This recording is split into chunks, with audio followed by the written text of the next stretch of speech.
Welcome to the webinar, everybody. Today we're covering immunisations and immunological challenges as a result of a blood cancer diagnosis. My name's Charlotte and I'm chairing today's meeting. I am the Patient Advocacy Manager at Leukemia Care, and I'll get all of our speakers to introduce themselves as they speak.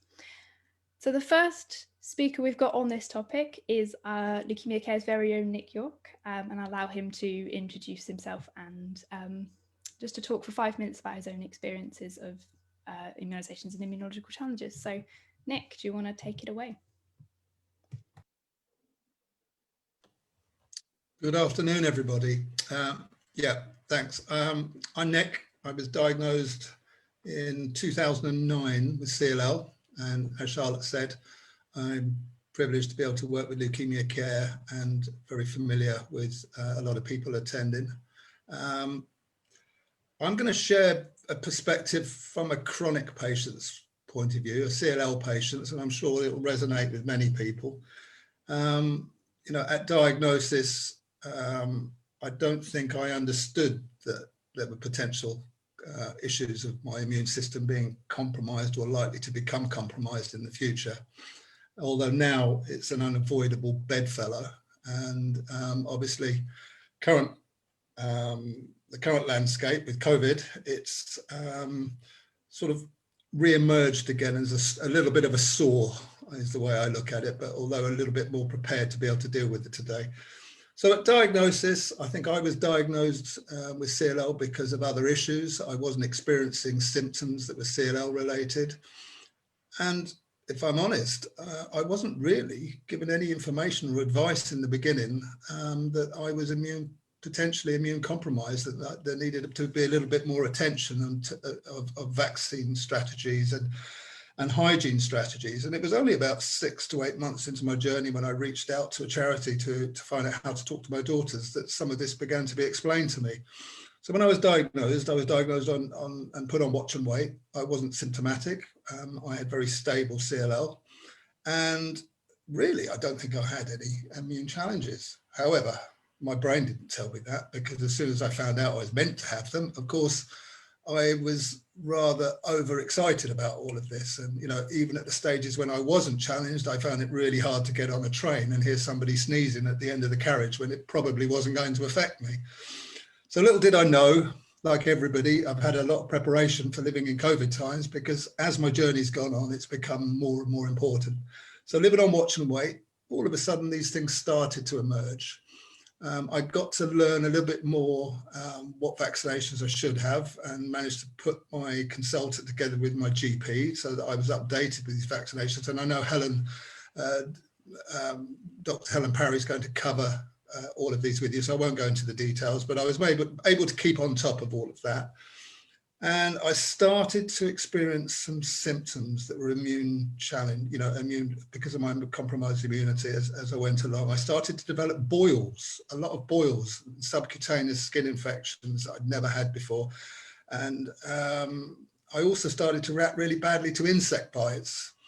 And the longer my journey went on, I started to be more susceptible to catching colds, and then they started to be in my sinuses and in my ears, and they persisted. And fortunately, I was connected with informed doctors now, and I realized I relied on them a bit more, but it really wasn't that concerning. But one thing it did take, and I reflect this to other people, was that striking a balance and finding out my own challenges took some time, and it was a moving target. So it probably took me about 2 years to become settled again in my own skin and actually be able to live with my own version of CLL and understand how compromised I was. So I'll move on fairly quickly because it's a moving target in me. I had progressive CLL. I needed to be treated with FCR. Now that was real immune challenges. That was when I experienced neutropenia, which I'm sure many on the call will have done. And, a few emergency last minute rushes to hospital, with Rigers, unable to even dial the numbers on my phone and needing to get to hospital really quickly because of infection. And, living with further challenges. But, I was a bit prepared as a chronic patient, maybe not so, and Sam will talk about acute. I had plenty of time to prepare for this and take on board hygiene strategies. I remember when I first reached out to a charity, you know, I said, how do I know it's going to affect me? And the policy I got back, and it was CLL Support Association at the time, and they basically said, well, it's a one-size-fits-all diagnosis, so we have a one-size-fits-all recommendation. You know, we suggest everybody, you know, follows good hygiene and takes precaution and remains vigilant. So there's the good preparation for today. However, treatment with FCR didn't leave me unmarked. You know, it took a little bit of time. I didn't cope too well on FCR because it caused pancytopenia in me and made me permanently neutropenic for quite some time. I've recovered from that, but it did also damage my ability to make antibodies, which many people with CLL will be familiar with. And apparently that's probably an ongoing permanent issue. So every 2 weeks, following treatment, I was prescribed intravenous immunoglobulins and meant lots of hospital visits to do that. But now I have that at home. So I have to infuse myself every 2 weeks. But I have to admit, you know, that made a massive difference and helped me cope with these infections. It's, you know, I was really struggling after FCR with constant infection. Since the immunoglobulin infusions, very few. And to be honest, with COVID at the moment, being isolated and touching my old kitchen table that I work from, I no longer seem to be picking up all of these infections that I was before. So all I was going to say to everybody is that for me, CLL and immunity challenge are inseparable. And as long as we take on board strategies to cope with that, then we can cope with just about anything. And I think we're all familiar with winter. You know, as CLL patients, we've always been challenged with the fact that we might not mount a response to a vaccination, and we might are likely to do poorly with flu or with pneumonia. So we've always taken these precautions in the winter. So what I'd say on a positive to everybody at the moment, if we just remain vigilant and live as we've learned to do, then we will fare well. And I'm trying to be as positive as possible. And on that note, I'll hand over to my friend Samantha. I can answer plenty of questions, but I don't want to be an immunity bore. Thank you, Nick. I think you've given a good overview from point of diagnosis to where you are now, which is really, really helpful. I'm sure we'll come back to that various stages later. Yeah, Sam, did you want to tell your side of the story, I guess, and whether you agree or disagree with everything Nick has said there? Hello, so I'm Sam, and I am post 4.5 years post my AML diagnosis now, and 4 years post my stem cell transplant. I had absolutely no idea that my life was going to completely change when I was diagnosed, to the point where I don't even recognize myself now. Literally, I have my brother's hair color, not my own. So I don't even see myself in the mirror anymore. I didn't realize just how much my immune system would be impacted on. Not from the beginning and not since. I thought that once my journey was over and I'd finished and had my stem cell transplant, I was going to be fine. That I would be able to just carry on as normal. And actually, in all honesty, it all began after my transplant. So I'm very vigilant. Like Nick, I agree with a lot of what Nick has said. Like Nick, I'm extremely vigilant in the winter because I pick up infections left, right, and centre still 4.5 years down the line. I always worry if I'm in on a train or on a bus, if someone sneezes or coughs, I have a mild panic because I just think, oh, there's germs on the bus. It's awful.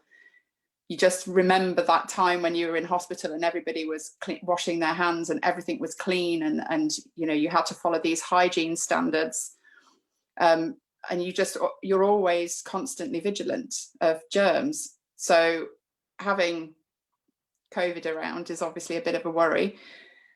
And then I had to have because of my transplant, I had to have my baby immunisations again. So that was quite a strange thing to have to do, to go and have my baby vaccinations, but I wasn't allowed to have the live ones. So I'm not vaccinated against MMR, for instance. So again, that's another worry. I'm around lots of children. I have grandchildren and I'm around lots of children, and that's an extra worry. So moving forward, I've got to be extremely vigilant. Should they come, especially when they go to nursery, should they come down with anything?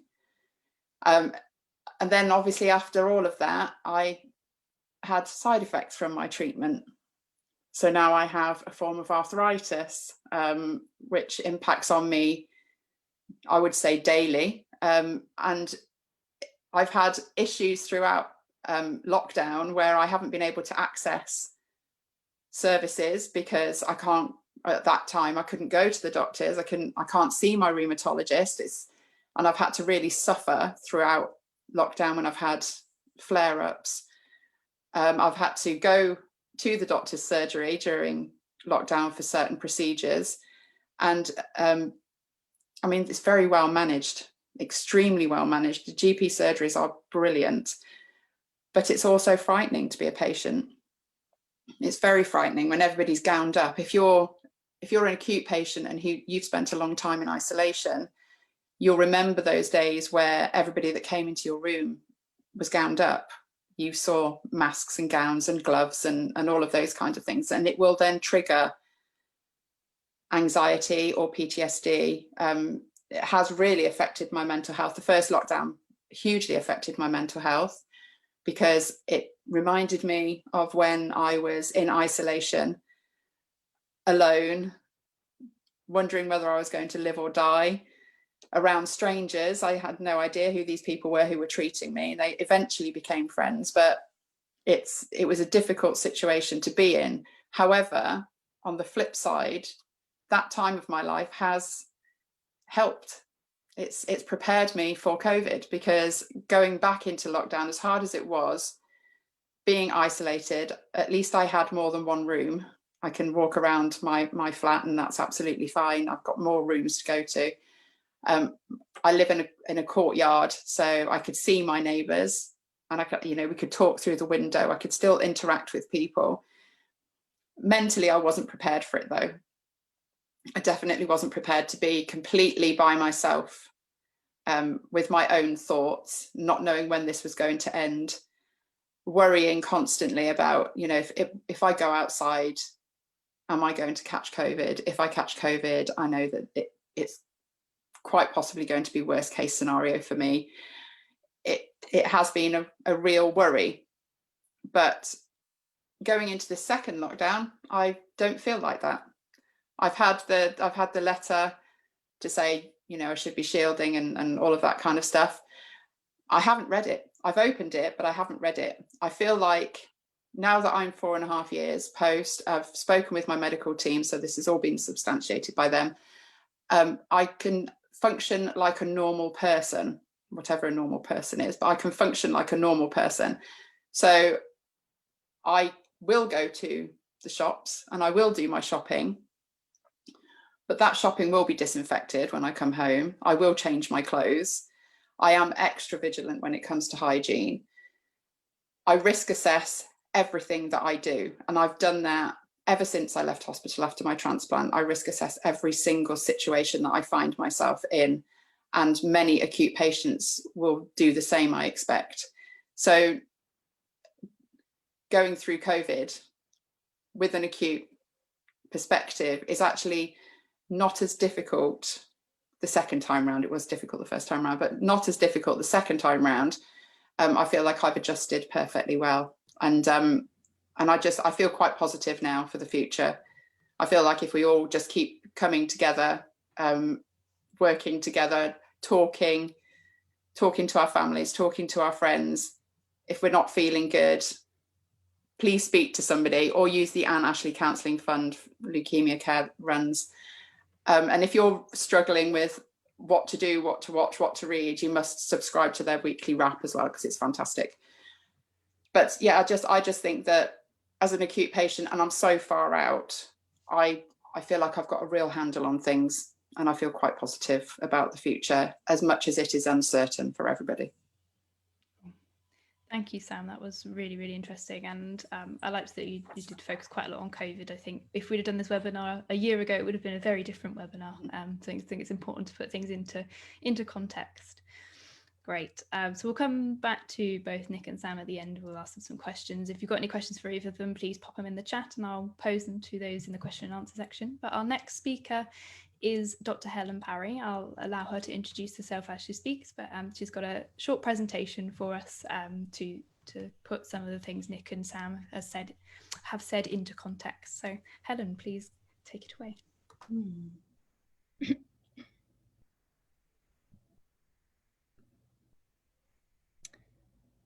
Right, hi all. I hope you can all see my slides. Thank you to the organisers for asking me to talk today. My name is Dr. Helen Parry and I'm a clinical lecturer in haematology at the University of Birmingham and the Queen Elizabeth Hospital in Birmingham. And I was asked today to talk obviously about infection in patients with leukemia in general, so all the different types of leukemia. So the outline for this talk, I thought we'd cover and discuss the most common types of infection in patients with leukemia and discuss why patients get these types of infections. And then look at what symptoms and signs we need to look out for and how we actually actively manage acute infections, but also look at the prevention strategies that we can do and vaccination strategies that can help to prevent infections going forward. And then I'm not going to talk about COVID because Professor Pratt is going to follow this talk and talk a little bit about COVID-19 infections. I've kept them quite separate. So a little bit on infection morbidity. So patients with any type of leukemia are at risk of infection, and the type of infection and the timing of infection really does vary depending on what the diagnosis of the leukemia is, whether it's an acute leukemia or a chronic leukemia, and whether there's active therapy taking place at the time. Amongst patients with chronic leukemia, particularly patients with chronic lymphocytic leukemia, they can really suffer from considerable infection morbidity, and that is often just part of the disease course. And then similarly, patients with myeloma, another blood cancer, they also are particularly susceptible to infection, and obviously due to the chronic nature of their disease, this can go on for many years. In contrast, patients with acute leukemia often actually present with infection and are at risk of infection, but particularly during the periods of intensive therapy or following a stem cell transplantation if this takes place. So what actually causes the increased infection risk? Well, actually, it's usually multifactorial, and again, it depends on what diagnosis of leukemia type you have.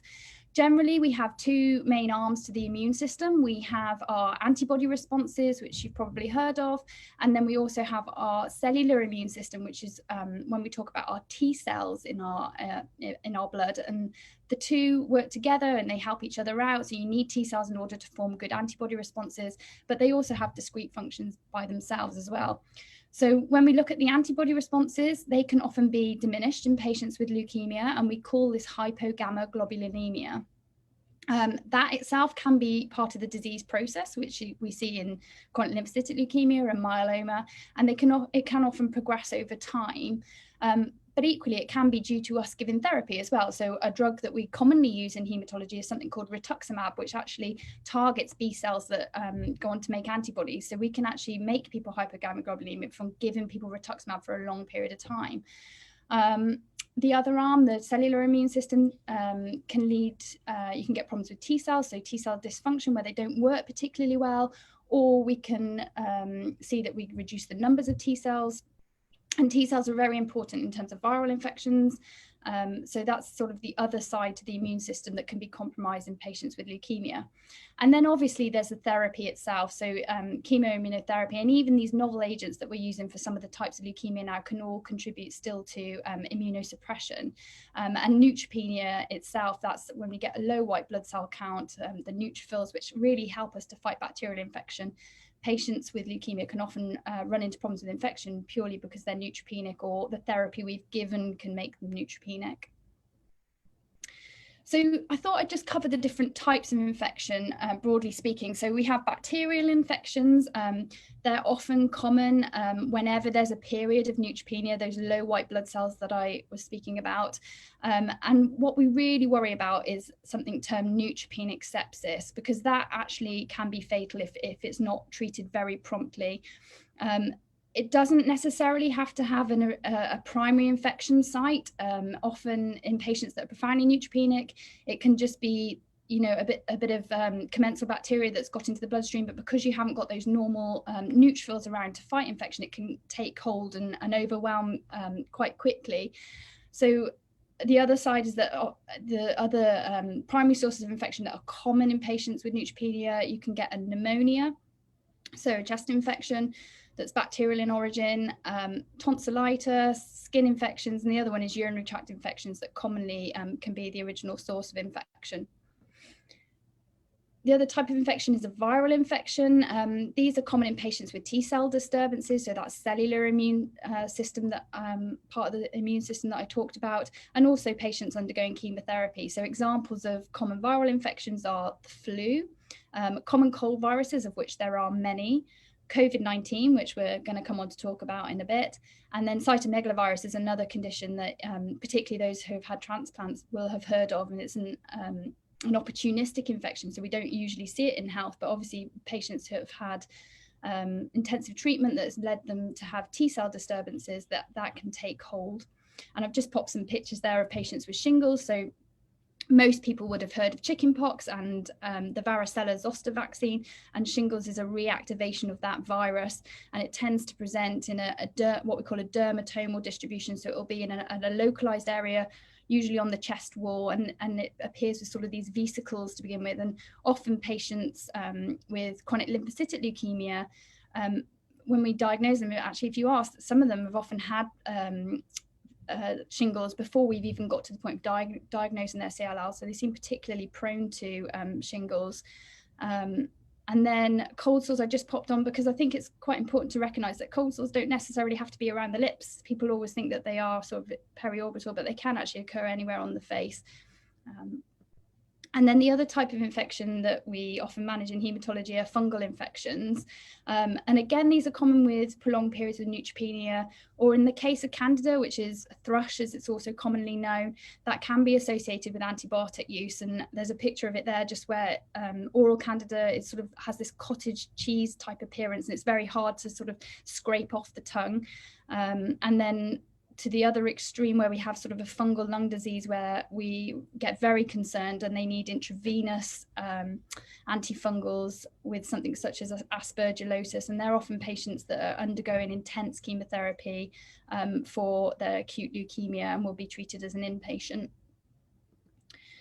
So hopefully you are all aware of this, because this is really important, I think, at diagnosis, that patients are counselled for the symptoms and signs of infection when they've got a haematological diagnosis. And often, well, at our unit, we tend to give patients a red card which has a contact number on them that they can contact 24 hours a day.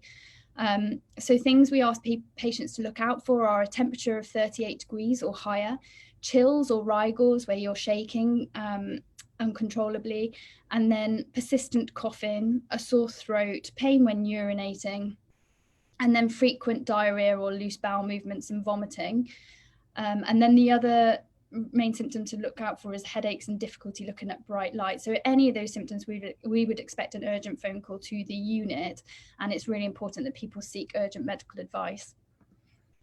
So infection prevention in general, I've split this up so that we talk sort of about general, and then we'll go on to prophylaxis, which is when we give therapy to avoid infection, and then talked about vaccination. So we'll go through each slide separately. So the general advice for infection prevention, most people are very, very familiar with at the moment because they come with COVID-19. So frequent hand washing, wearing masks and or gloves, and shielding when advised to. Obviously avoiding crowds, we've heard already, is, you know, in public transport this can be really difficult, but particularly being around patients that are known to have contagious diseases such as chickenpox and the flu. Obviously best to avoid being anywhere near those kind of relatives if you can be. And then to wash cuts, obviously with warm water and an antiseptic. Generally try and take a bath or shower every day, but on the other side of that, try to avoid getting any dry, cracked skin, because any broken barriers in the skin are also a risk of infection. And then wearing protective gloves when you're out in the garden and tending to animals, and particularly if you're changing young children's nappies, that's another time to be very careful if you're immunosuppressed. We tend to always advise patients that are going to have a period of neutropenia to avoid uncooked fruits, salads, vegetables.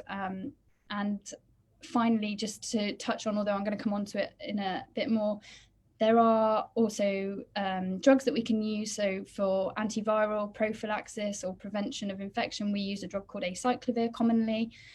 Rarer atypical infections, PJP pneumonia, we get worried about on certain diagnoses and certain treatment schedules. We'll use a drug called Septrin, which you take 3 times a week, Monday, Wednesday, Friday usually. And there's also the use of prophylactic antibiotics to prevent bacterial infections.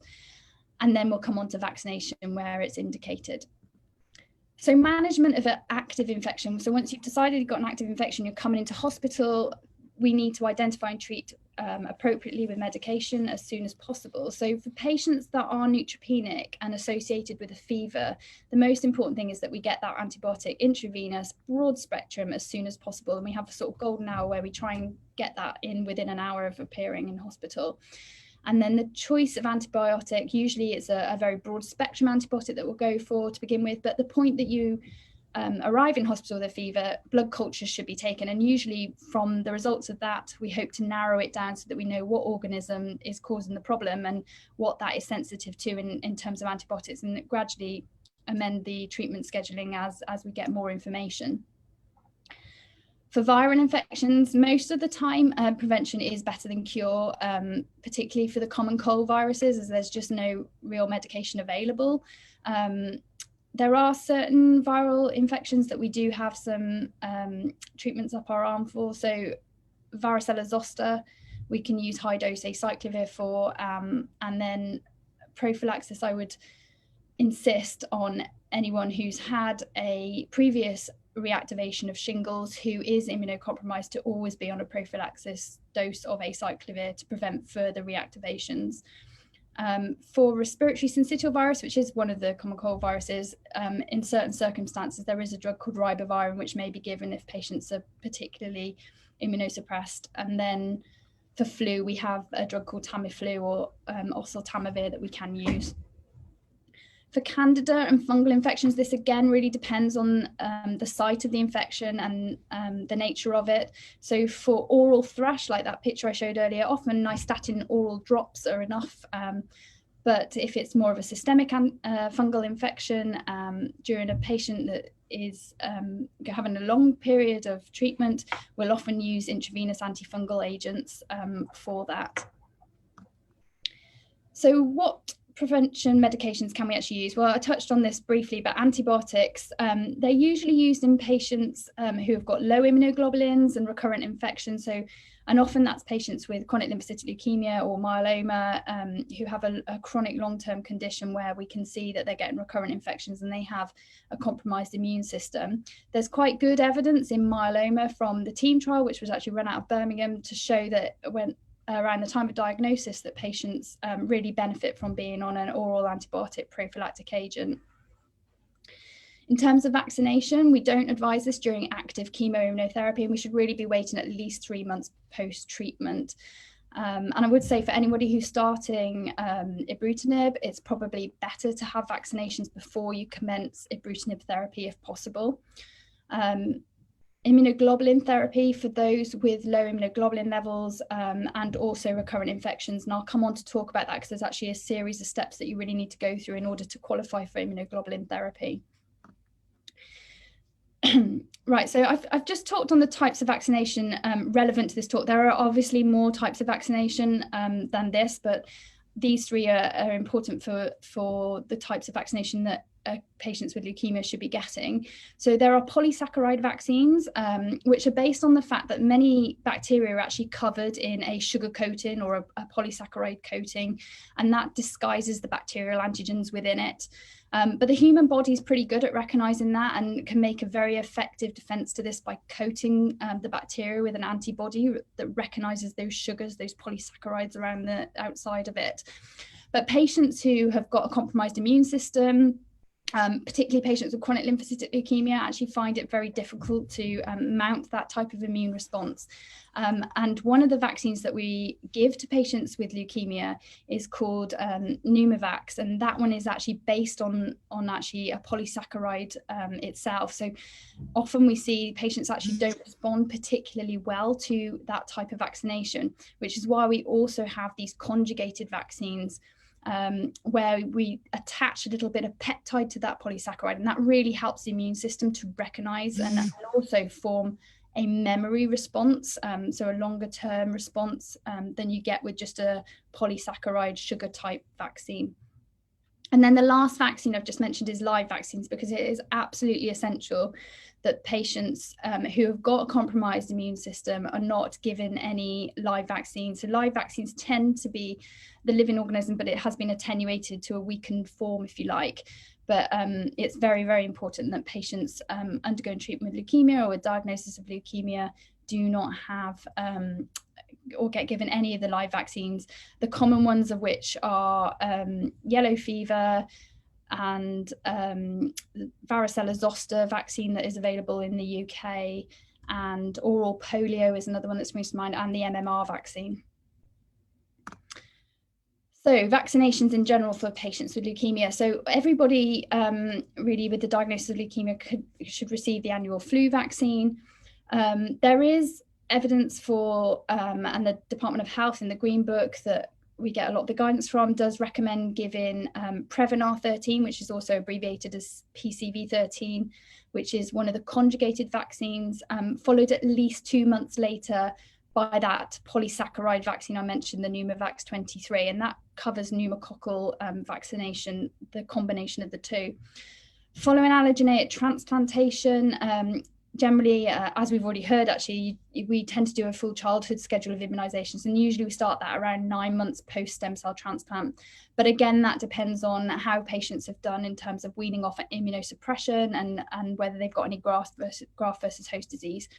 And then, as I've already touched on, to avoid live vaccines, which includes the Zostavax, which is currently recommended in the UK for individuals who are 70 and over, but it's really vital that patients with a compromised immune system don't get given that. There is a recombinant vaccine, but unfortunately in the UK it's not currently got a license as far as I'm aware.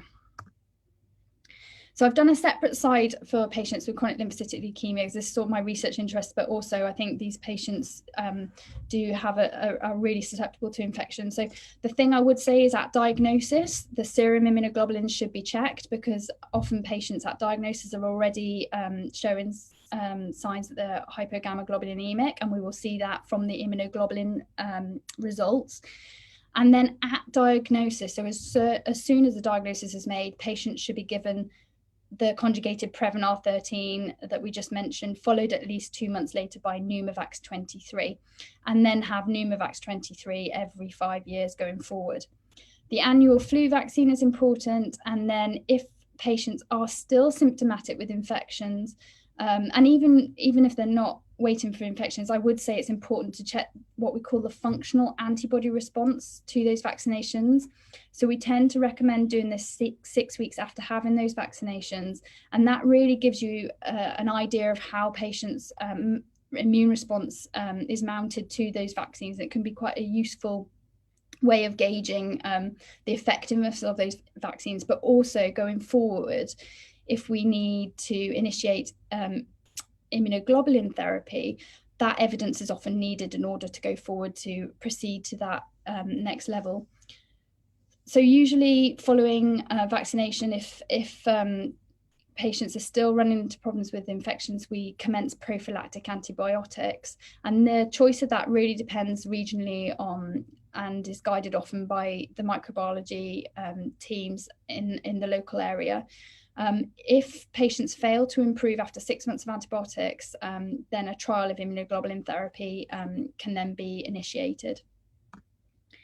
So my last slide really is just to highlight, because I know that patients have a lot of problem with this and sometimes it can be quite difficult to negotiate, but it's who takes ownership for vaccination. And I think that's partly because in the UK, most vaccination schedules and practices happen in primary care, with the GP being responsible rather than in hospital setting.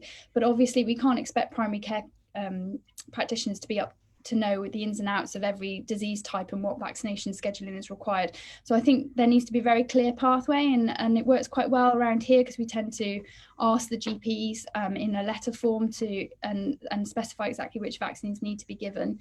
But that is something that I appreciate is requires a bit more thinking about and to make sure that it is incorporated into letters from the hospital setting to the primary care.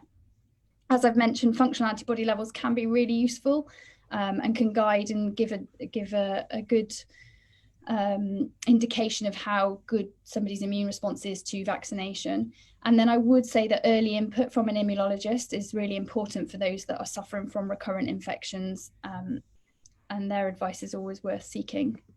So thank you very much. I'm happy to answer questions, but I think possibly that might be after Guy has spoken. Thank you. Thank you for that, Helen. That was a really comprehensive overview of all the challenges patients face, and a few questions that came out from that, but we'll just let Guy do his part first. So delighted to be joined by Professor Guy Pratt, who's going to just briefly go over the hot topic of the moment, which is COVID and COVID vaccination. So Guy, do you want to do your few minutes or so? I'm very grateful for being invited to talk this afternoon about COVID. My main interest is myeloma and CLL. I also do a lymphoma clinic as well. I just think it's important to say with COVID that there's huge amounts of uncertainty in terms of the effects of the vaccine, for example, and really understanding the disease. And I think that's difficult for all of us. But it may mean that Helen and I may struggle with some of the questions you ask, I'm afraid. So it was first identified in December last year in Wuhan, which is Hubei province in China. And it's very difficult to estimate how many people have been infected, of course, and that's because we haven't been testing that well. When you compare to March and April time, we were testing very few people. But the WHO estimate that it may even be up to 800 million people. It's spread in the air, so it's small droplets and aerosols. And that is something that is worse in winter because we're in closed spaces with less ventilation. We know that ventilation's a good thing for reducing viral spread, for example. It's definitely spread by contaminated surfaces, but there's uncertainty really as to how long a virus exists on the contaminated surfaces. And there's a clear effect of UV light. So viruses survive better in the dark than they do exposed to sunlight. And there's no doubt there's an effect of sunlight on the virus in terms of killing the virus. We know that on average, people remain infectious for about a week to 12 days, but it's possible to be infected for longer than that. And it's quite concerning really that I've had a few patients who've remained COVID positive for several weeks and had repeatedly positive tests. So I'm a little bit wary about this information, and whether it's longer in immunocompromised patients is uncertain to me. The commonest test is a swab up the nose and the throat. Unfortunately, it has to be right to the back of the throat and right to the back of the nose towards what we call the nasopharynx. Just the front of the nose is not adequate. So if you're ever doing a self-test, that's really important. And that's for the virus itself. It's not for antibodies, it's looking for the virus. So it's different from a blood test looking for the virus or a blood PCR test. Sorry, a blood test is usually looking for the antibody, and then hopefully PCR tests will come along which will look for the virus in the blood. I'm sure you're all aware that's a huge range in severity. So we have asymptomatic people, so people who get infected without even knowing it. And then we have a spectrum of illness. And at one extreme, of course, we have people on the intensive care unit. The commonest symptoms are a fever, tiredness and a loss of appetite, sore throat, and then really symptoms that are associated with a chest infection, so a cough or coughing up sputum, aches and pains, and there's this loss of smell, and loss of taste, but that only occurs in about a third of patients. However, we know that there are more manifestations, and again, we are learning about this.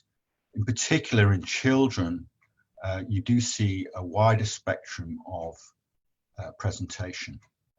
So things like diarrhea, for example, are seen as well, and are possibly commoner in children. I think this is an issue at the moment because if you look at the guidance around having a COVID test, I don't think it's fantastically helpful, and it discriminates against people who have, say, a headache, for example, and feel a bit hot. My own view is that we should be testing everyone. But at the moment, to get a COVID test in certain places, you have to fulfill a number of these symptoms, such as a persistently high fever or a cough or a sore throat. By far and away, the most worrying feature to us, to everyone, is a pneumonia. And I think we've learned over the last 8 months about CT scans. They're not done routinely for every case, but they do help us understand the severity of a pneumonia and the extent of a pneumonia. And also radiologists now are beginning to become very familiar with the signs on a CT scan that point to it being COVID or not. What about long COVID? Long COVID is the name given to people who recover from the acute illness, but have a range of symptoms. And these are, to my mind, they're quite similar to what's seen sometimes with glandular fever. So fatigue, which is severe, it's excessive fatigue, memory loss, often a low-grade fever, aches, muscle aches, and breathlessness as well, which can persist for many months. Again, we're learning about this. It's not something which I think we completely understand at all, and how best to manage this is unclear. I'm afraid we know that the severity of COVID is very much related to the older population. I appreciate that when you look at the news, you may get cases of younger patients, and I'm aware that even teenagers can get COVID and die, but that's exceptional. It's predominantly, the severity is much worse as you get older, and there's other factors that have obviously been identified, particularly being overweight, and your frailty, your comorbidities, things like hypertension, for example, and there seems to be a black and ethnic minority issue as well, which again is not well understood. Obviously, I'm afraid that having a poor immune system is one important factor as well. Scientifically, I think it's quite interesting that the severity of COVID can relate to certain factors. So the amount of virus that you're exposed to. So in other words, if you have a contact and you have a small amount of virus, then actually your COVID tends to be more manageable. So for example, if you're in a household and you're exposed to a family member a lot who has COVID, then you're going to get a higher viral load, and it's much more likely you're going to have a more severe illness. So transient exposures, you may not get the virus, you may not get the illness at all, but if you do, it's likely to be less severe than if it's someone who you're having a lot of exposure to. There's this idea of super spreaders. It always reminds me of when all medical students learn about Typhoid Mary, who was in New York about 100 years ago and spread typhoid around. And I'm sure that there are similar. So they're probably asymptomatic people who maybe shed a lot of virus, or people who have had COVID who shed a lot of virus. So something peculiar to that individual. The way that the virus gets into your body may be important. So whether you breathe it in, or whether you ingest it from your hands, for example. These are all questions that we don't really understand. I think Helen's touched on how it's changed the way we work, social distancing, face masks. Clinics now are predominantly telephone clinics, and blood tests are done before clinic, and we've come up with the phrase bleed and leave now. We have some video consultations, but I think most of ours are telephone clinics. Arranging blood tests has been a bit challenging. GP practices have been under a lot of pressure, and they may not be able to do it. We're very lucky at the Queen Elizabeth in that we have nurses who can go out and take blood, but it's limited geographically to predominantly South Birmingham. The other major change is that we send medicines out by courier now, and it's much less common that I ask patients to go to the hospital to collect their medicines, and everything's delivered well, and that's been a fantastic advance, I think, in how we manage treatments. Obviously, it's had other huge implications in terms of visitors and family and friends coming with patients to clinic, and I've found that emotionally quite challenging at times, particularly for inpatients who are quite unwell. COVID positive patients are managed very differently to COVID negative patients in terms of which ward they go to, and new patients coming into hospital have pathways whereby they get swabbed, and often in side rooms if possible, or not always possible. So we get a very quick COVID result. It's had a huge impact on us earlier in the year. I'm glad to say that I think now second wave is slightly different. I think we're trying to carry on and deliver our service at the moment. But back in April, May, June, things were very different. We had lots of nurses, research nurses and clinical nurse specialists being redeployed throughout the trust to intensive care or to deliver COVID trials, for example. It's been very challenging. We've had people going off sick or shielding, which has been difficult. So one of the big changes, I think, is decisions around chemotherapy. I have to say, I think there's huge geographical variation, mainly due to the fact that there's variation in terms of the amount of COVID in particular areas. For example, Birmingham's been quite bad. There was a lot of guidance in April and May, but much less so recently. And a lot of it's down to how doctors and patients perceive the risk benefit of chemotherapy. And I think that's extremely difficult. And I said at the beginning of my talk that there is a lack of evidence. And this is one area where there is no evidence, and it's very difficult to be dogmatic about this. Certainly for some conditions, there's been a move to oral regimens. So for example, CLL, acalabrutinib is we have access to up front. Multiple myeloma, for example, we've used more oral treatments at the moment, and more easily deliverable treatments. So one of the good things that happened was that we were able to give some treatments subcutaneously rather than intravenously, and that we were allowed by NICE to give certain treatments which prior to COVID we'd not been allowed to give.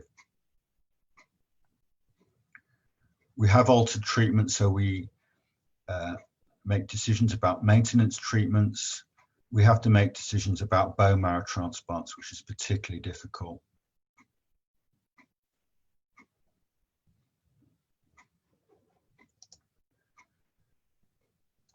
One of the issues I've had, and I don't think we've done this fantastically well, is testing.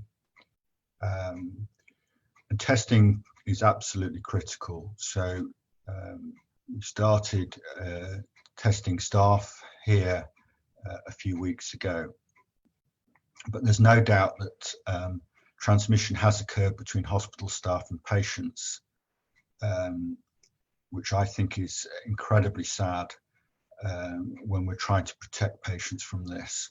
Hopefully that will not happen if we're COVID testing, and I've been told that we're probably going to start doing it twice a week.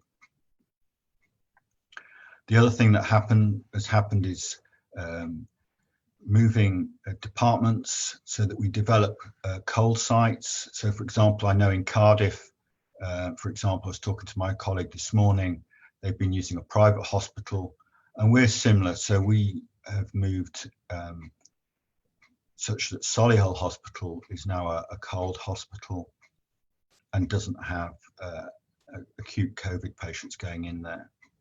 And I think that's really important as a way of protecting patients.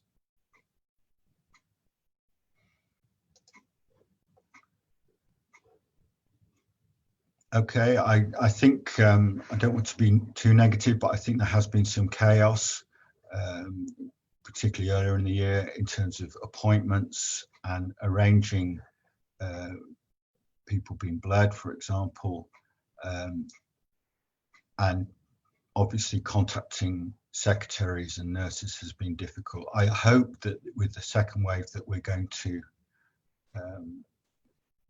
manage that better.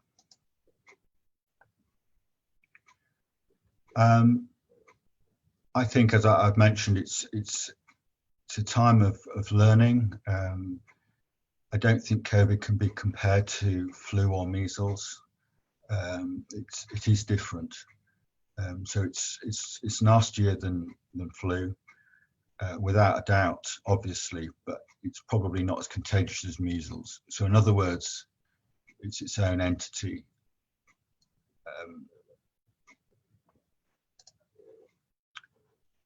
What about treatment? So I think one of the problems has actually been people like Donald Trump, for example, promoting treatments that were not proven. But there are two agents that have been shown to be probably of benefit. One is remdesivir, which is an antiviral drug. The really important thing about this is that it's only works really in people who've got bad COVID, so people requiring oxygen. So in other words, if you've got mild COVID, it may actually do you more harm because you probably don't need it. So the evidence is that people who require oxygen, remdesivir reduces the amount of time they're in hospital. So in my view, it's not that strong evidence really, and further studies are needed. What about steroids? So steroids, in my view, are definitely the one treatment that's clearly shown a benefit.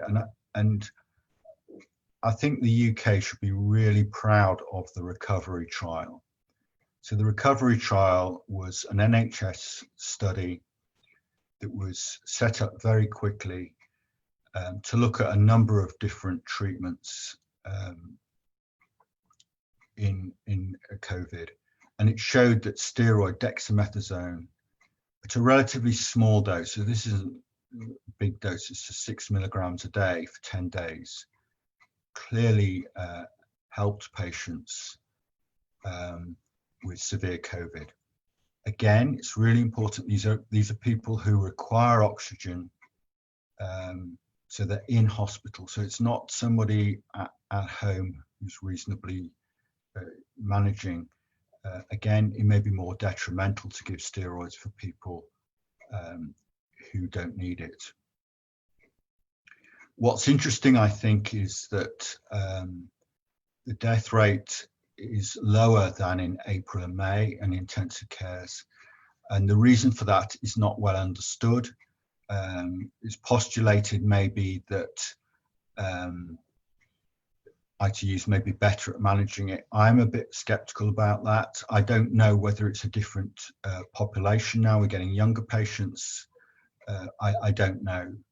But clearly there has been an improvement in terms of outcomes for patients, and that's definite. There are other things being looked at, so blood products. So in other words, plasma from people who've had COVID may be beneficial. And there's various infusions. Again, I think Donald Trump had one of these. Again, it's probably not inappropriate, probably should be reserved for people who are in hospital. I apologize to the people who've been asking questions about vaccines because I've left that to the end. I think the important thing about vaccines is that they are not live vaccines, so they would be very attractive for patients with hematological diagnoses, immunodeficient patients to be used. But we're at a very early stage and there's an awful lot we don't know about the vaccines. We don't know how effective they will be in hematology patients. Our experience and Helen's experience will be that we will need to monitor that response very carefully, and it's likely that people will need repeated vaccinations. I realize there's already a booster with this, but we're not sure how successful it will be and how long that immunity will last for. So it's really important that trials are done in hematology patients with the new vaccines. Okay, and they're all finished. Thank you very much. Thank you, Guy, for that comprehensive review of COVID. Many things we've covered before, but it's always good to reiterate these things and make sure everybody knows where we're at. Things with COVID have changed a lot in the past 6 months. So yeah, very, very helpful. Thank you. Okay, so we've got about 25 minutes to get some questions done. So I will pose some to the panel now. Helen, I wonder if I could pose the first one to you, if that's okay. You talked a lot about live vaccines not being appropriate for patients, but what about their family members, people they live with, those people that they come into contact with a lot? Should they also avoid live vaccines as well? Yeah, thanks. It's a good question, and often it's one that I get asked quite a lot. The best approach, I think, is the fact that if you've got family members that are, so particularly measles is one I get asked about quite a lot. Now, actually, most of the time, you'll probably find that the spouse is already immune to it, because pre-vaccination for measles, it was such a contagious disease that most people actually had it during their childhood. And following vaccination, the vaccination schedule, generally it's the longevity of the vaccine actually works very well for measles. So in that sense, it's not normally so much of an issue. The one that we tend to say about is the flu vaccine, the live flu vaccine for children that get it up the nose. Tend to say to try and avoid being around them for 2 weeks if possible. And And then the live shingles vaccine, well, yes, the SPC does say to not be around immunocompromised patients, but there's a balance, isn't there? And I think actually, you know, so if you're living with somebody who's over 70 and needs that vaccine, I would still recommend them having it. I think with the shingles and the chickenpox, it's probably more important to not be around anybody who's got a rash, and the vaccine can sometimes cause a rash. And if they do have a rash, to make sure that rash is covered over, because those vesicles are often where the infectious particles come from. Great, thank you. That's very clear.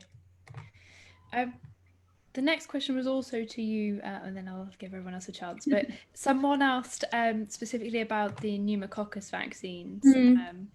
Around they said they'd had conflicting advice to yours, and that they were told they didn't need or they shouldn't have the pneumococcus vaccines. Is there a live version that they perhaps may have been advised against, or are those two versions that you've mentioned? Those are the two versions for pneumococcus that are recommended in this country, neither of which are live. For chronic lymphocytic leukemia, it's very clear in the guidance that they should be given Prevnar 13 followed by Pneumovax 23. I think the confusion often comes because Prevnar 13 is generally regarded perhaps in primary care as one that we give to children. And sometimes the confusion comes because perhaps the primary care physicians who have been asked to give that vaccine aren't quite aware that we should be giving it to patients with chronic lymphocytic leukemia and immunocompromised patients. And it is really important to get given that vaccine. So we know that with Prevnar 13, generally the response rates are a lot better than the Pneumovax 23. Now, Pneumovax 23 is the vaccine that's recommended in England for people who are 65 and over. So often GPs they call everybody on their list, obviously, who's 65 and over. So often we find that vaccine has actually been given already. But it's really important to get that Prevnar 13 vaccine out. Now, there is some suggestion that the response to the Prevnar 13 isn't as good if you've had Pneumovax 23 in the last 6 months. So we suggest that if you've had Pneumovax 23, you wait at least 6 months if you haven't had the Prevnar 13 and then get the Prevnar 13. But in an ideal world, give the Prevnar 13 followed at least 2 months later by Pneumovax 23. Okay, there was a question from Facebook about someone only having one, so hopefully they can find out which one it was and get that sorted out. Anybody who wants to revisit what Helen just said, and I've seen quite a few questions about this, we are putting this webinar on YouTube and it will stay on our Facebook page, so you can rewind and have another listen to everything, make sure you're 100% clear on things. I want to pose a question to our patients next. Someone put a really intriguing comment in the chat earlier around how they were glad they'd been on furlough because it meant they could avoid sort of infection risk for the past 6 months. And maybe I'll come to Sam first, and then Nick, you can comment from your perspective. But is that a comment that resonates with you, Sam, in terms of having to have had a chance to avoid all the common infections recently? I think so. I think that it's got to be a relief, hasn't it, really? Because there's nothing worse than having to choose between staying healthy and having to go to work. It's got, you know, that's quite a conundrum. So I would think that, you know, I would have been so happy if I was in that position. I would have been happy to be furloughed, because the impact that would have, worrying constantly, it would just be awful. And I guess playing devil advocate there, like a lot of people have talked about the mental health side effects of shielding those. So would you say there are two sides to the coin in terms of by avoiding infection, you're also avoiding some aspects of normal life?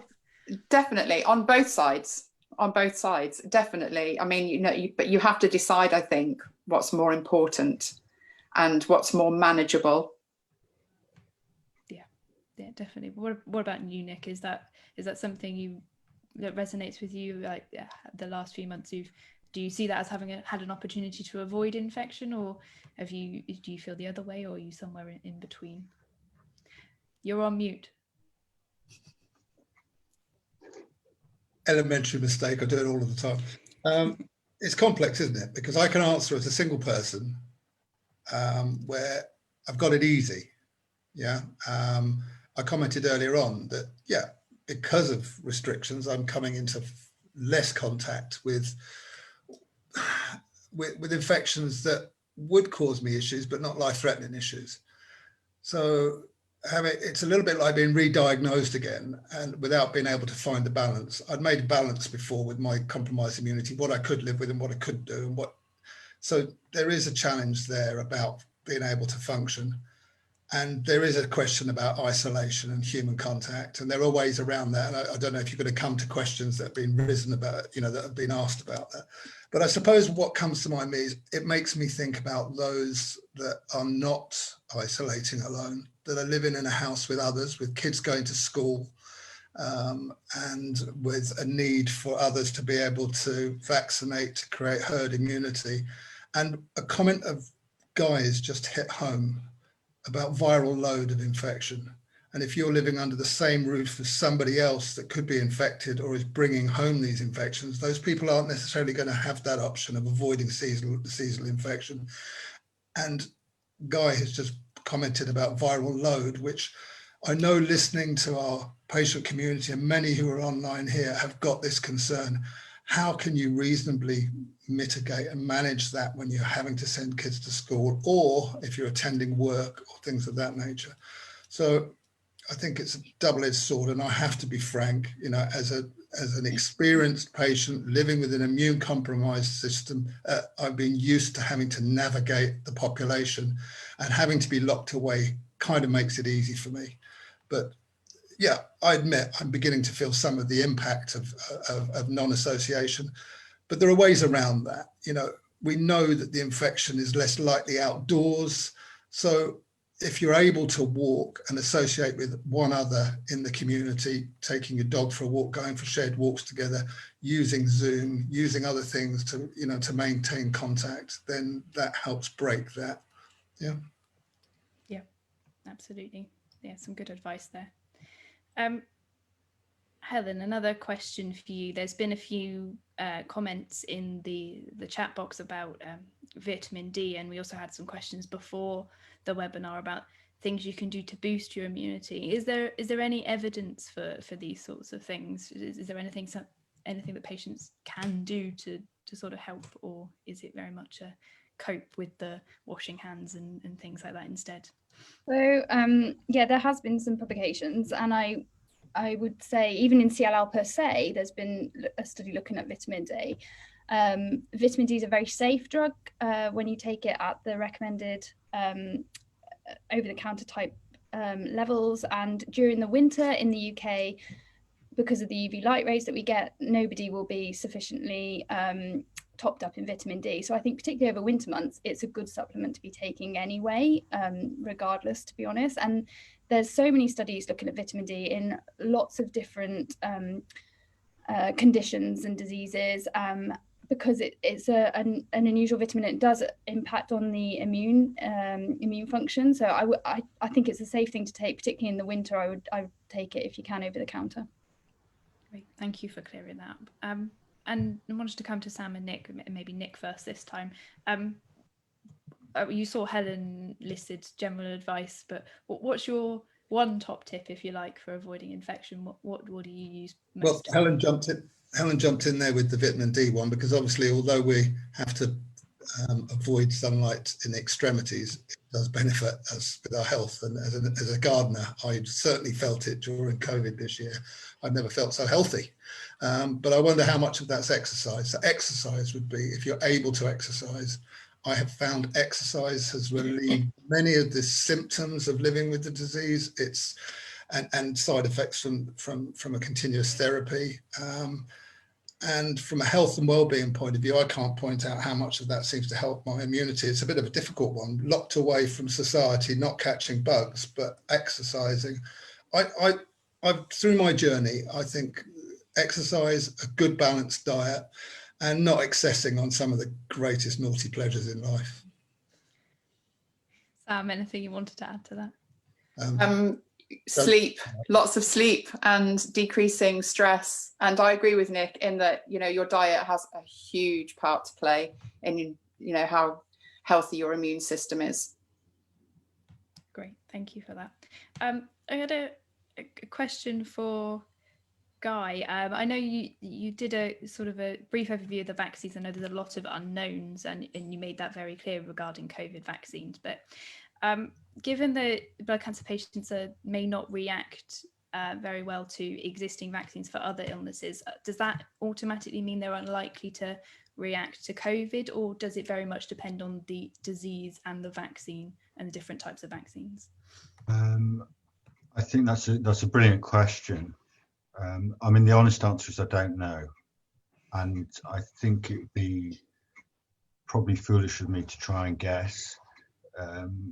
I think that patients with immunodeficiency and hematological malignancies typically have poorer immune responses to vaccines, but we just don't know at the moment. And I think there's been probably a lack of research in this area. I'm probably banging on about this, but I think a lot of funding goes towards drugs and drug trials, and there hasn't been enough research done on vaccination. One thing that I think is critical is working out what the best timing is for vaccines, because it's clear that people may respond better at certain time points.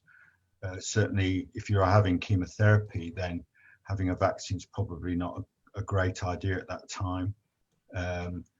Although, having said that, some of the treatments we give, which are long-term, such as ibrutinib, for example, may be fine. So this is research that needs to be done. And I wouldn't be too downcast and negative about how people are going to respond. I think we have to do the trials.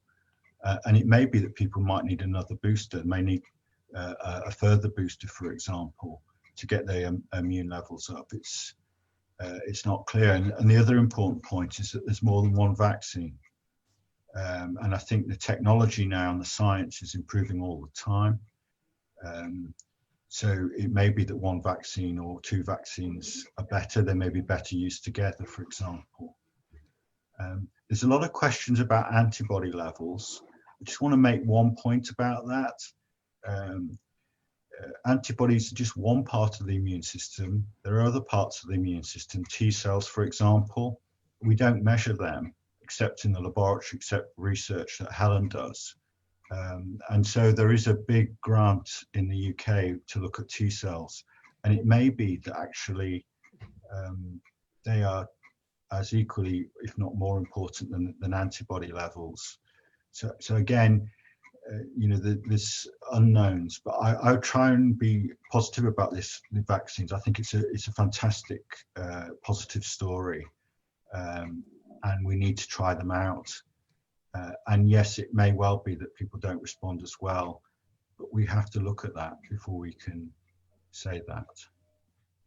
Yeah, great triumph of science, but limited information at the moment. Yeah, definitely, it's a good message. Helen, is there anything you wanted to add to Guy's comments on the COVID vaccine at all? No, I mean, I would just say that there are lots of non-live forms of the vaccine coming out, so subunit forms, inactivated forms that will patients with compromised immune systems will all be eligible to have. And I think certainly from the Oxford data, it looks encouraging in terms of the patient cohorts, even the elderly, who we know just with normal aging, you get a degree of immunosenescence, and we don't necessarily respond as well to vaccination as younger patients, but their vaccine in particular seems to work quite well. So it's hopeful that also in other situations where there is immunocompromise, we will still see some good vaccine responses. And it may be that one certain type of vaccine is better than another type of vaccine. And I think we have to appreciate that even with the routine vaccinations that we give now, actually there's not that much evidence behind them in terms of how effective they are in patients. And yet we've got these new vaccines now that target the immune system in a different way again. So I think it is a real unknown area at the moment. But like Guy, I would be really positive and hopeful that we will get good responses. Great, thank you for that. It's nice to have a positive message about COVID for a change. Nick, I wanted to come to you for the next question. We've had someone ask about IVIG in the chat and how to go about getting IVIG if they think it at the moment, because they're still struggling. I don't know if you wanted to say a bit in terms of an advocate's perspective, how to advocate for yourself in terms of making sure you get these treatments that aren't necessarily treating CLL but are still quite important to patients, what to do if they're having trouble getting hold of them. I think the first thing is every time you have an infection, if it is causing you an issue, don't forget about it. Make sure that you record everything and that your clinician is able to record any persistent infection you have. There's strict criteria to access, intravenous immunoglobulins or subcutaneous immunoglobulin supplementation is based upon seriousness and the continuous nature and susceptibility of you getting these infections and evidence of 2 serious incidents. Otherwise, as Helen pointed out earlier, prophylactic supplementation with antibiotics or antivirals is the normal course. So I think the first thing is you need to make sure that every time you are feeling unwell, that you don't feel frightened to talk to your clinicians about this, because they need to know this. It's a challenge a lot of the time, rather than suffering in silence at home, locked away with a constant sinus infection, ears, constant head infections seem to be the symptoms that I noticed were really helped. And also where I was hospitalized with serious infections. Just make sure that these are on record, because it's not an automatic thing. As Helen pointed out, there are serious criteria that are in place that you have to meet to be able to qualify these. And even then you're put on a trial. And then after a year, you're then experimenting again with responses to certain viral stimulus to see, or bacterial stimulus to see if it's the right thing for you. But again, it doesn't come without risk. I think that's what has to be, it's not a comfortable process. It's not for everybody. And I now infuse at home, and I have often had side effects to that, and it's involved a lot of commitment in practice and training and attending the hospital. And it does also involve a lot of attendance at the hospital, because the majority is intravenous, which means sitting in a chair in an environment that, is COVID-free, but is it? And you have to travel. So I think people can be positive at the moment. My own opinion, I don't know if the clinicians will agree, being isolated and locked away from infection, you're not likely to catch infection. So therefore, intravenous immunoglobulin supplementation is not necessarily as important during the COVID lockdown as it is outside. It's keeping you away from the hospitals and it's keeping you away from traveling. So therefore, possibly reducing the risk. So there could be another positive there. Absolutely. And don't be afraid to advocate for yourself if you think something's not happening. Absolutely. I think that's the main thing. Communicate at all times with your healthcare team about any illnesses you are having. They need to be on record. Great, thank you. And Sam, I wanted to pick up on a similar topic with you. You say you're 4 years post-diagnosis, and you still feel that you have some immune system issues. I think you mentioned arthritis. Yeah. Is that something you expected at the point of diagnosis to be coping with these things so far beyond diagnosis, and how do you cope with living with those issues day to day? I honestly didn't think that this was going to happen. I honestly thought that I was going to be magically fixed and everything was going to be fine, and I could carry on life as normal. And it came as a huge shock when I found out that actually this was going to be my life now.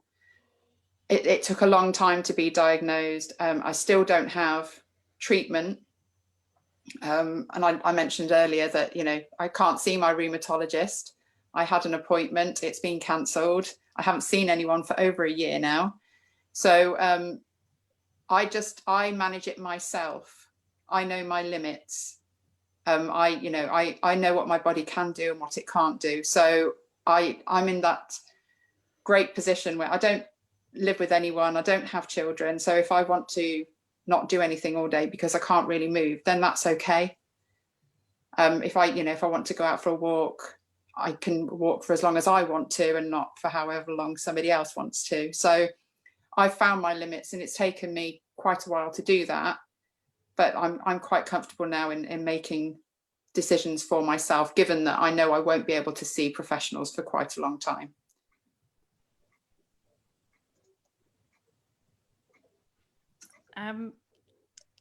So we've got about 3 minutes left before I go on to end the webinar. Helen, I've got and Guy, I've got a number of quick fire sort of questions I I've dragged out of the chat that should be fairly easy or quick to answer. So somebody asked, your talk, does that broadly apply to lymphoma as well? Obviously we were doing leukemia specific today, but is there any significant differences for lymphoma patients that you would like to flag up there? Specifically in your talk, Helen, sorry, wasn't clear then. Well, Guy might be in a better position because he manages lymphoma patients more than I do. But no, I mean, I think most patients with hematological malignancy getting the annual flu vaccine is probably a sensible thing to do. I don't know if you agree, Guy, with that. Yeah, I would strongly support that for lymphoma patients. One issue I think is rituximab maintenance has been a real conundrum for everyone because it's beneficial in that it prolongs time for the lymphoma to come back with certain types of lymphoma, but it does suppress the immune system. So that's been an issue for some lymphoma patients. But I'd strongly support what Helen said. Everything applies to lymphoma patients as well. Immune system's often quite poor for a prolonged period of time after chemotherapy, particularly as the drugs that we use target B cells, for example. So everything that Helen said is equally applicable. Great, thank you. There was a question earlier, somebody asked about MPNs, myeloproliferative disorders and things. So generally people with patients with MPN don't tend to run into problems with infection. The caveat to that is people that are on ruxolitinib, they can sometimes run into problems with infections. And it is also very important if you're on ruxolitinib that you don't get given any live vaccines.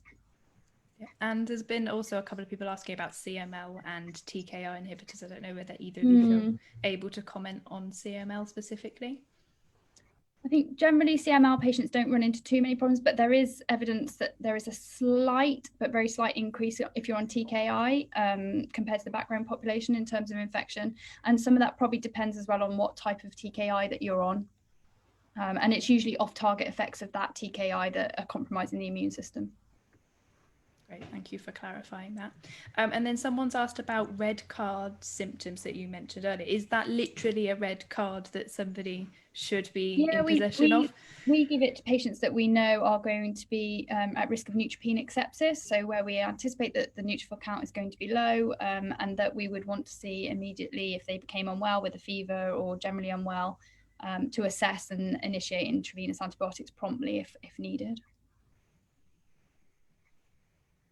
I lost the unmute button then. Yeah, thank you for clarifying that. And if somebody wants the red card, more information on the red card, they should speak to their haematology team. Yeah, or their clinical nurse specialist. I think Jill was going to join us today, but unfortunately she wasn't able to. But that is definitely something that could be discussed either with the haematologist or with their clinical specialist nurse. Great, thank you. And the last question we've had before I wrap everything up is about minor infections that what people consider minor infections, such as a long-lasting cold, sort of low-level stuff. Should they be concerned about catching that type of infection, blood cancer patients, leukemia patients? And should they be contacting their team if they have those kinds of infections? Well, there's no doubt that infections last longer. I think sometimes, it kind of makes sense if your immune system's not as good, then things like a common cold will last for longer. Unfortunately, I don't think that there's any need to worry about things like colds. Usually they will resolve, but obviously, that's what your clinical nurse specialist is there for. She's a telephone call away. If you're worried or you're not sure, then you must get in touch with them. Particularly, Nick was mentioning sinus infections, for example. Sometimes that, they're particularly nasty. If you're not sure, then it may be that you need antibiotics for that. So I think if there's any concern, you must be contacting your team.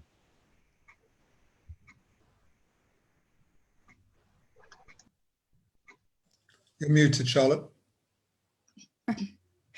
Sorry, I'm doing it now. I just wanted to very quickly finish off then. Thank you everyone for your time on the panel. It's been a really interesting discussion, a lot of information, so don't forget you can go back and watch it again. Just to go over some of the services and things that you can get from Leukemia Care.